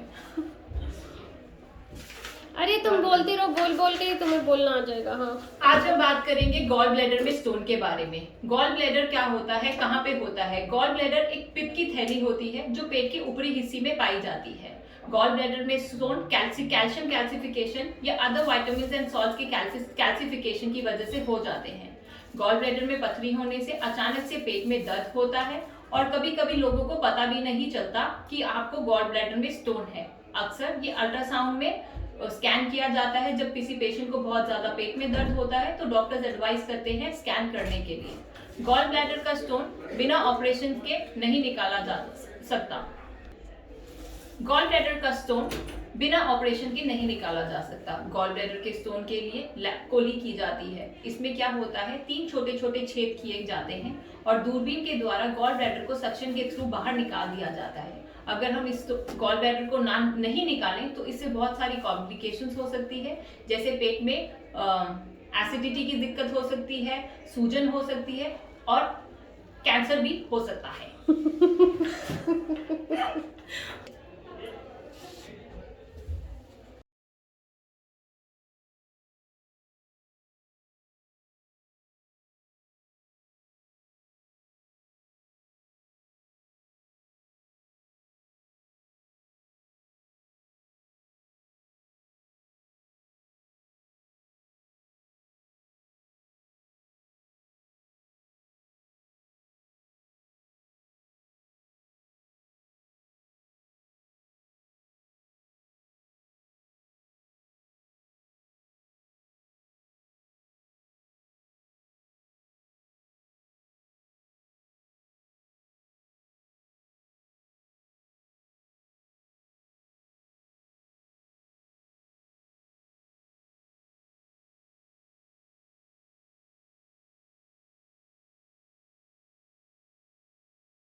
क्या प्रेगनेंसी में फिजिकल रिलेशन बना सकते हैं, ये पूछने में मैक्सिमम कपल हेजिटेशन महसूस करते हैं, इसीलिए हम ये वीडियो डाल रहे हैं यहाँ पे। तो प्रेगनेंसी में फिजिकल रिलेशन बनाना, हेल्दी प्रेगनेंसी में फिजिकल रिलेशन बनाना सेफ रहता है। आप बना सकते हैं किसी भी ट्राइमेस्टर में। फर्स्ट ट्राइमेस्टर में यूजुअली हम मना कर देते हैं। फर्स्ट ट्राइमेस्टर में भी 99% प्रेगनेंसीज में कोई दिक्कत नहीं होती है, लेकिन फर्स्ट ट्राइमेस्टर में भी नॉर्मल प्रेगनेंसी में फिजिकल कांटेक्ट बनाने में दिक्कत नहीं होती है। लेकिन प्रेगनेंसी नॉर्मल है या अबनॉर्मल है ये जानने में हमें 1.5, 2 या 2.5 महीने का टाइम लग जाता है। जैसे कि बच्चे की हार्ट बीट आना, फिर उसके बाद में प्रेगनेंसी ठीक चलना। तो यूजुअली इसलिए हम शुरू के कुछ टाइम पेशेंट को अवॉइड करने के लिए ही कहते हैं, क्योंकि हमें नहीं पता कि अभी प्रेगनेंसी हेल्दी है या नहीं और प्रेगनेंसी डेलिकेट है या नहीं। अदरवाइज प्रेगनेंसी में सेकेंड ट्राइमेस्टर और थर्ड ट्राइमेस्टर सेफ रहता है, जिसमें कि सेकेंड ट्राइमेस्टर सबसे ज़्यादा सेफ रहता है। थर्ड ट्राइमेस्टर में इवन ये भी कहा जाता है कि जो लोग ज़्यादा फिजिकल रिलेशन में रहते हैं उन लोगों को लेबर पेन्स भी नेचुरल आने के चांसेस ज़्यादा रहते हैं। तो नियर टर्म अगर आप फिजिकल रिलेशन में रहते हैं तो आपके नॉर्मल डिलीवरी के चांसेस बढ़ाता है, क्योंकि सीमन में कुछ प्रोस्टाग्लैंडिन्स होते हैं जो कि सर्वाइकल राइपनिंग का काम करते हैं और लेबर को इंड्यूस करते हैं। प्रेगनेंसी में फ़िज़िकल कांटेक्ट कब नहीं बनाना चाहिए, इस पे एक अलग से वीडियो पोस्ट किया है मैंने, जो आप देख सकते हैं यूट्यूब पे मेरा चैनल सब्सक्राइब करके। आज हम एक बहुत ही इम्पॉर्टेंट टॉपिक के बारे में बात करने वाले हैं, वो है प्रेगनेंसी इन अनमैरिड कपल। तो जैसे लिव इन रिलेशनशिप और इनका इंसिडेंस बढ़ रहा है, उसके साथ ऐसे इंसिडेंट्स भी बढ़ रहे हैं जिसमें कि अनवांटेड प्रेगनेंसी अनमैरिड लोगों में ज़्यादा देखने को मिल रही है। तो अबॉर्शन वगैरह हेल्थ के लिए अच्छा नहीं होता है, तो आप अपना इंतज़ाम रखिए कि आपको प्रेगनेंसी ना आए। इसके लिए अनमैरिड लड़कियों के लिए अनमैरिड कपल के लिए अगर मैं कहूँ तो सबसे अच्छी चॉइस रहती है बैरियर कॉन्ट्रासेप्टिव, जिसमें कि कॉन्डम वगैरह आता है, जिसमें आपको इन्फेक्शन से भी प्रोटेक्शन मिलती है। इसके अलावा गर्ल्स अपनी तरफ से पिल्स यूज़ कर सकती हैं, जो 21 डेज़ की पिल्स होती हैं। पीरियड के सेकेंड डे से स्टार्ट करना होता है, 21 डेज़ तक लेना रहता है, बीच में कोई टैबलेट भूलना नहीं होता। बाई चांस एक दिन भूल जाओ तो नेक्स्ट डे 2 टैबलेट लेना रहता है। जब आप 21 दिन लेके छोड़ते हैं, उसके बाद आपको पीरियड का वेट करना रहता है। जैसे ही पीरियड स्टार्ट होगा, उसके नेक्स्ट डे से आपको फिर से स्टार्ट कर देना है। ये जो साइक्लिकल पिल्स होती हैं, ये आपके पीरियड्स रेगुलर रखती हैं, आपका फ्लो भी मेंटेन रहता है पीरियड्स का, आपकी ओवेरियन सिस्ट या इस तरह की बीमारियों को भी ठीक करती है, पीसीओएस को भी ठीक करती है। अगर किसी को पीसीओएस की वजह से एक्ने, हिर्सुटिज्म, फेशियल हेयर का प्रॉब्लम है, तो वो भी इन मेडिसिन से सप्रेस्ड रहता है। एडिशनली ये आपको प्रेगनेंसी, अनवांटेड प्रेगनेंसी से भी प्रोटेक्शन देती है। ये 21 डेज़ की पिल्स अलग अलग नाम से मार्केट में अवेलेबल है। 21 डेज़ की पिल्स है, ये टीनेजर लड़कियों में हम पीरियड्स रेगुलर करने के लिए भी यूज़ करते हैं। 40 इयर्स के बाद वाली फीमेल्स में अगर ब्लीडिंग की प्रॉब्लम है, उसको ठीक करने के लिए भी यूज़ करते हैं। पीसीओएस में भी इसका यूज़ रहता है और गर्भ निरोधक की तरह भी यूज़ होती हैं। तो इन पिल्स के मल्टीपर्पज़ रहते हैं। सिस्ट वगैरह के ट्रीटमेंट में भी ये दी जाती हैं, अलग अलग नाम से अवेलेबल रहती है मार्केट में, जैसे कि ओवरॉल एल है, ओवरॉल जी है। ओवरॉल जी में थोड़ा हाई डोज रहता है हार्मोन का, फेमिलोन है, नोवेलोन है, यास्मीन है, डाइन है, क्रिम्सन 35 है और ड्रोनिस है। तो ये साइड इफ़ेक्ट्स के हिसाब से जो मेडिसिन आपको सूट करती है वो आप सेलेक्ट कर सकते हैं। थोड़ा बहुत इनमें डिफरेंस रहता है, वो आप डॉक्टर से कंसल्ट कर सकते हैं। और बॉयज़ के लिए मैं ये कहूँगी, उनके लिए बेस्ट गर्भ निरोधक जो होता है वो कॉन्डोम होता है, जो कि उनको हमेशा यूज़ करना चाहिए। प्रेगनेंसी के अलावा ये अनवांटेड डिजीजेस से भी आपको बचाता है। और आजकल काफ़ी कपल आईपिल यूज़ करते हैं, जो कि मैं कहना चाहूँगी कि आईपिल के साइड इफ़ेक्ट्स ज़्यादा रहते हैं। आईपिल के बाद भी कई बार प्रेगनेंसी कंटिन्यू हो जाती है, क्योंकि जो 21 डेज़ की पिल्स होती है वो आपको 99.9% प्रोटेक्शन देती है अगर आप रेगुलरली यूज़ करते हैं। लेकिन आईपिल का प्रोटेक्शन रेट जो होता है 80-85% होगा, मैक्सिमम 90%, वो भी सिंगल कॉन्टैक्ट के लिए। अगर दोबारा कॉन्टैक्ट बन गया है तो उसका फेलियर रेट और हाई हो जाता है। दूसरा, अगर प्रेगनेंसी ठहर जाती है तो वो प्रेगनेंसी अनहेल्दी भी हो सकती है आईपिल की वजह से। लेकिन ओसी पिल्स के साथ अगर प्रेगनेंसी ठहरती भी है तो वो प्रेगनेंसी हेल्दी होती है। और आईपिल के साथ एक्टॉपिक यानी ट्यूबल प्रेगनेंसी का इंसिडेंस भी ज़्यादा रहता है। तो इसीलिए यंगस्टर्स जो हैं उनको मैं ये कहना चाहूँगी कि आप आईपिल ना यूज़ करके 21 डेज़ की पिल्स यूज़ करें तो आपके लिए बेहतर होगा। और अगर कॉन्डम यूज़ करते हैं तो वो सबसे बेटर ऑप्शन रहेगा, पर कॉन्डम में फेलियर रेट थोड़ा ज़्यादा रहता है, तो इस चीज़ का आपको ध्यान रखना है। बिना कोई टेस्ट किए आप जान सकते हैं कि आप प्रेग्नेंट हैं। जी हाँ, प्रेगनेंसी के कुछ साइन एंड सिम्टम्स रहते हैं जो कि हम डिस्कस करेंगे। सबसे पहले तो जब प्रेगनेंसी आने वाली होती है, यानी अभी आपका 1 मंथ भी पूरा नहीं हुआ है, प्रेगनेंसी टेस्ट आने में भी, पॉजिटिव आने में अभी टाइम है, उस टाइम पे क्या चेंजेस महसूस हो सकते हैं। जैसे कि इस टाइम पे बीटा एचसीजी करके एक हार्मोन होता है, उसका लेवल राइज होता है, जिसकी वजह से आपकी बॉडी में सडन चेंजेस आप महसूस कर सकती हैं। ब्रेस्ट में चेंजेस होते हैं, ब्रेस्ट टेंडर और स्वेलन हो जाती है, पेन होता है ब्रेस्ट में, पर कुछ पेशेंट्स को प्री मेंस्ट्रुअली भी ये पेन महसूस होता है। लोअर एब्डोमेन में पेन हो सकता है। सबसे इम्पॉर्टेंट सिम्टम या साइन जो होता है वो होता है कि आपने आने वाला पीरियड मिस कर दिया। और एचसीजी के हार्मोन के इफेक्ट में आपको ऐसा लगेगा जैसे आपको फीवर हो, जैसे पूरे टाइम फीवरिश फीलिंग होगी। आप थर्मामीटर में चेक करेंगे तो फीवर नहीं आएगा। इसके अलावा बॉडी थकान, लेथार्जी, कुछ काम करने का मन नहीं करना, मूड स्विंग्स होना, ये सब प्रेगनेंसी के हार्मोनल चेंजेस की वजह से होता है। इसके अलावा आपको यूरिन जाने की बार बार इच्छा होगी, जैसे आप वॉशरूम से आए आपको फिर से लगेगा कि जैसे यूरिन करने के लिए जाना है। ये सारे चेंजेस फर्स्ट ट्राइमेस्टर रहते हैं। कुछ और एडिशनल सिम्टम्स जैसे जैसे टाइम बढ़ता है आते जाते हैं, नॉजिया होना, वॉमिटिंग होना। आपका नॉजिया वॉमिटिंग जेस्टेशनल एज के साथ फर्स्ट 3 मंथ्स में बढ़ता है, पर्टिकुलरली फर्स्ट 2 मंथ्स में। एसिडिटी होना, गैस्ट्राइटिस होना, ब्लोटेड एब्डोमेन होना, पेट फूला फूला लगना, कॉन्स्टिपेशन होना, बुखार जैसी फीलिंग आना, उल्टियाँ होना, इनलार्ज और ब्लोटेड एब्डोमेन, निप्पल इनलार्ज होना, निप्पल का ब्लैकनिंग होना, ये सारे अर्ली प्रेगनेंसी के सिम्टम्स होते हैं जो कि फर्स्ट ट्राइमेस्टर में रहते हैं। सेकेंड ट्राइमेस्टर तक पहुँचते पहुँचते आपका वेट गेन शुरू हो जाता है, पैरों में स्वेलिंग शुरू हो जाती है, बेली का साइज बढ़ने लग जाता है और फर्स्ट 5 मंथ के बाद तो बहुत ऑब्वियस हो जाता है क्योंकि आपको फीटल मूवमेंट फील होने लग जाती है और साथ में आपकी बेली ऑब्वियसली बाहर आने लग जाती है। तो उस टाइम पे पता करना तो किसी के लिए भी आसान होता है, लेकिन शुरू के टाइम पे जब आपका प्रेगनेंसी टेस्ट पॉजिटिव आने वाला है उस टाइम के लिए ब्रेस्ट में चेंजेस, टेंडरनेस, स्वेलिंग ब्रेस्ट में आना, इसके अलावा फीवर जैसी फीलिंग होना, नॉजिया होना, वॉमिटिंग होना, ये कुछ एक पिक्यूलियर सिम्टम्स होते हैं जो कि प्रेगनेंसी आने वाली है इसको इंडिकेट कर सकते हैं। नॉर्मल चेंजेस इन प्रेगनेंसी, इस पे मेरा पूरा वीडियो है मेरे यूट्यूब चैनल डॉक्टर पूनम मग्गो पे, जो कि आप सब्सक्राइब करके देख सकते हैं। नमस्ते व्यूअर्स, मैं हूं डॉक्टर सुरभि स्नेह इंदु भूषण और मैं माता रूपरानी मग्गो हॉस्पिटल में ऑब्स्टेट्रिक्स एंड गायनेकोलॉजी में कंसल्टेंट हूं। आज मैं आपको जानकारी देना चाहती हूं गर्भावस्था के दौरान जो आपको डॉक्टर को मिलना होता है उसके बारे में। गर्भावस्था में डॉक्टर्स की विजिट बहुत ही इम्पॉर्टेंट मायने रखती है। आपके पीरियड जैसे ही मिस होते हैं वैसे ही आपको डॉक्टर से जाके मिलना होता है। अगर आपने घर पे यूरिन प्रेगनेंसी टेस्ट यानी कि पेशाब की जांच कर रखी है तो वो वैलिड होती है। अगर आपने नहीं कर रखी है तो वो आप डॉक्टर के पास जाके करवा सकते हैं। आपके गर्भावस्था के ड्यूरेशन के अकॉर्डिंग डॉक्टर आपको अल्ट्रासाउंड एडवाइस कर सकते हैं। ये अल्ट्रासाउंड एक इम्पॉर्टेंट अल्ट्रासाउंड होता है, इसे डेटिंग स्कैन कहते हैं।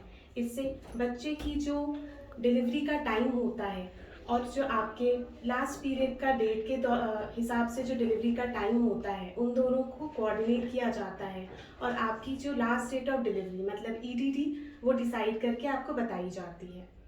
उसके बाद डॉक्टर आपको हर महीने मतलब हर 4 हफ्ते के अंतराल पे विजिट के लिए बुला सकते हैं 28 हफ्ते तक।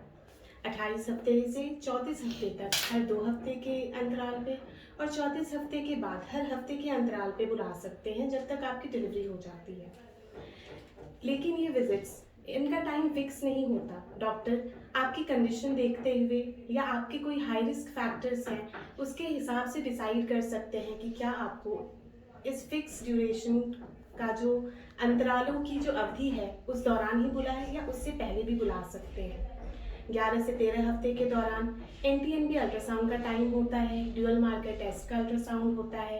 पहले विजिट के टाइम पे आपको बेसिक ब्लड टेस्ट और यूरिन टेस्ट के लिए एडवाइस किया जा सकता है। ये सारे टेस्ट प्रेगनेंसी के लिए बहुत ही इम्पॉर्टेंट होते हैं। अगर आपका ड्यूअल मार्कर मिस हो जाता है तो 16 से 18 हफ्ते के दौरान क्वाड्रुपल मार्कर टेस्ट किया जा सकता है। 18 से 22 हफ्ते के दौरान आपका लेवल 2 का अल्ट्रासाउंड होता है। ये अल्ट्रासाउंड बहुत ही इम्पॉर्टेंट है क्योंकि इसमें बच्चे के सारे अंगों की बनावट चेक की जाती है। अगर बच्चे के हार्ट का अल्ट्रासाउंड कराना हो तो फीटल इको एक स्पेशल अल्ट्रासाउंड है जिसमें कि बच्चे के हार्ट का अल्ट्रासाउंड होता है। ये 22 से 24 हफ्ते के दौरान किया जा सकता है। 26 से 32 हफ्ते के दौरान एक इम्पॉर्टेंट टेस्ट है जिसमें 75 ग्राम ग्लूकॉन डी पी के आपको 2 घंटे के बाद ब्लड का सैंपल देना होता है। इसे ग्लूकोज चैलेंज टेस्ट बोलते हैं और एक बहुत ही इम्पॉर्टेंट टेस्ट है क्योंकि इससे आपके डॉक्टर को और आपको एक अंदाज़ा होता है कि प्रेगनेंसी में डायबिटीज़ यानी GDM इसकी कोई आशंका तो नहीं है। प्रेगनेंसी में 2 से 3 बार आपका CBC कंप्लीट ब्लड काउंट कराया जा सकता है और पेशाब की भी जांच की जाती है कि कहीं कोई इन्फेक्शन या पेशाब में एल्ब्यूमिन या प्रोटीन का कोई लीकेज तो नहीं है। आपके सिम्टम्स के अकॉर्डिंग कुछ टेस्ट एक्स्ट्रा हो सकते हैं, जैसे कि अगर आपको पूरे शरीर पे इचिंग हो रही है तो ऐसे में लिवर फंक्शन टेस्ट या सीरम बाइल एसिड का टेस्ट कराया जा सकता है। 28 हफ्ते, 32 हफ्ते, 37 हफ्ते ये कुछ इम्पॉर्टेंट लैंडमार्क्स है जब आपके डॉक्टर आपको अल्ट्रासाउंड के लिए एडवाइस कर सकते हैं बच्चे की ग्रोथ देखने के लिए। प्रेगनेंसी में आपका हाई रिस्क देखते हुए अल्ट्रासाउंड का टाइम फिक्स नहीं कर सकते हैं, लेकिन अगर कोई परेशानी होती है ऐसे में आपके डॉक्टर आपको अल्ट्रासाउंड के लिए एडवाइस कर सकते हैं। आपके डॉक्टर्स आपको जो दवाइयाँ दे रहे हैं यानी आयरन कैल्शियम की गोलियाँ, वो आपको समय समय से लेनी चाहिए और डॉक्टर की एडवाइस फॉलो करनी चाहिए। आजकल मेजॉरिटी डॉक्टर्स आपको ऑनलाइन कंसल्टेशन देते हैं या फ़ोन पे भी आपको हेल्प करते हैं। कोविड के टाइम्स पे स्पेशली आपको कोई भी परेशानी हो, आप अपने डॉक्टर को कंसल्ट करिए और अपनी मनमर्जी से या फिर आस पड़ोस के लोगों के हिसाब से ट्रीटमेंट लेने से बचाव रखिए। धन्यवाद। आईवीएफ में क्या क्या सावधानियां रखें, ये बहुत ही कॉमन क्वेश्चन है और इसका रीज़न ये है कि पेशेंट आईवीएफ में एक प्रोसीजर से गुजरता है जिसको कि ओवम पिकअप कहते हैं, उसको एनेस्थीसिया लगता है, उसके बाद एम्ब्रियो ट्रांसफ़र रहता है, उसके बाद पेशेंट से बहुत सारी एक्सपेक्टेशंस जुड़ी रहती हैं, फैमिली की, फाइनेंशियल बर्डन भी रहता है। तो पेशेंट को ऐसा लगना लाजमी है कि मुझसे कोई ऐसी गलती ना हो जाए कि बाद में मुझे कोई ये ना कहे कि तुमने ये ध्यान नहीं रखा या तुमने ये सही से नहीं खाया या तुम्हें रेस्ट पे रहना चाहिए था या उसकी गलती की वजह से आईवीएफ फेल हो गया। यही रीज़न है कि ज़्यादा से ज़्यादा पेशेंट इस बारे में पूछते हैं कि हम क्या सावधानियां रखें। तो उसमें सबसे पहले तो हम बात करते हैं कि क्या करना चाहिए। आपको दवाइयाँ टाइम से लेनी है, जो जो दवाइयाँ आपको प्रिस्क्राइब की गई हैं, इंजेक्शन दवाइयाँ। दूसरा, आपको हेल्दी खाना खाना है, आपको पानी अच्छे से पीना है, खुद को हाइड्रेटेड रखना है, आपको स्ट्रेस फ्री रहना है, आपको कोई टेंशन नहीं लेना कि क्या होगा क्या नहीं होगा, ऐसा कुछ नहीं सोचना है। उसके लिए आप अपने आप को बिजी रखिए, आप घर का काम कर सकती हैं। अगर आप घर के काम में हैवी काम नहीं, जैसे कि झाड़ू पोछा करना, भारी बकेट उठाना, ऐसा काम नहीं, पर किचन का स्टैंडिंग काम आप कर सकते हैं। और अगर आप ऑफिस जाती हैं तो आप कंटिन्यू कर सकती हैं अपना वर्क। और ऑफिस जाते वक्त आप ये ध्यान रखें कि मास्क लगा के रखें, किसी को खांसी बुखार हो तो उसके पास में नहीं बैठे। अगर लिफ्ट का ऑप्शन हो स्टेयर्स के कंपैरिजन में तो लिफ्ट यूज़ करिए, स्टेयर्स भी यूज़ कर सकते हैं। बस आपको थोड़ा ये ध्यान रखना है कि आपका कोई पैर नहीं फिसले, कोई आपको पुश नहीं करे, कोई भीड़ नहीं हो, इन सब चीज़ों का ध्यान रखना है। और आईवीएफ में ऐसा कुछ नहीं है कि आपको बेड रेस्ट पे रहने की ज़रूरत है। जो 15 मिनट आपने ईटी के टाइम पे रेस्ट किया वो इनफ है। और ऐसा नहीं होता कि जो एम्ब्रियो है वो ग्रेविटी की वजह से नीचे गिर जाएगा, क्योंकि एम्ब्रियो बहुत ही माइक्रोस्कोपिक होता है जो कि आँख से दिखता भी नहीं है। तो उस मामले में आप स्ट्रेस फ्री रहिए। आपके ऐसा धीरे धीरे चलना या बिल्कुल बेड पे पड़े रहना वो आपको कोई हेल्प नहीं करने वाला।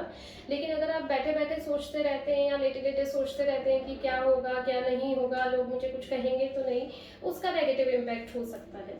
तो आप चाहे टीवी देखिए, आप मोबाइल देखिए, जो भी आपको अच्छा लगे, आप लोगों से बात कर सकती हैं। और आप घर में रूटीन अच्छा माहौल बना के रखें। हस्बैंड और फैमिली से भी मैं ये कहूँगी कि वो पेशेंट को खुश रखें, कोई अननेसेसरी बर्डन ना दे। पेशेंट को ऐसा नहीं लगे कि एग्ज़ाम की तरह नहीं लगे कि मुझे सबकी एक्सपेक्टेशन पे खरा उतरना है। हस्बैंड को चाहिए कि वो पेशेंट से बोले कि कोई बात नहीं, मैं तुम्हारे साथ हूँ, जैसा भी होगा वो अच्छा ही होगा, वो हमें एक्सेप्टेड है। और हैवी एक्सरसाइजेज जैसे जिम, एरोबिक्स, वेट लिफ्टिंग अगर आप पहले करते थे तो आपको थोड़े दिन के लिए बंद करना पड़ सकता है। और स्मोकिंग, अल्कोहल बिल्कुल नहीं लेना है। और बाहर का खाना जितना हो सके अवॉइड करना है, क्योंकि हमें नहीं पता कब कुक हुआ है, कितना हाइजेनिक है, क्या उसमें प्रिजर्वेटिव डले हैं। और बाहर भी आपको अननेसेसरी नहीं जाना है। कोई काम हो तो आप जा सकते हैं, अदरवाइज जैसा आपको पता है कोविड इन्फेक्शन, डेंगू इन्फेक्शन या कोई वायरल इन्फेक्शन आप कैच कर सकते हैं। अननेसेसरी कोई लूज मोशन, एंटीबायोटिक की ज़रूरत पड़ सकती है, तो हम नहीं चाहते कि वो हो। और आप डेंगू का सीज़न है तो ओडोमोस लगा के रखिए, फुल स्लीव्स के कपड़े पहन के रखिए और रिलैक्स फ्री रहिए बिल्कुल।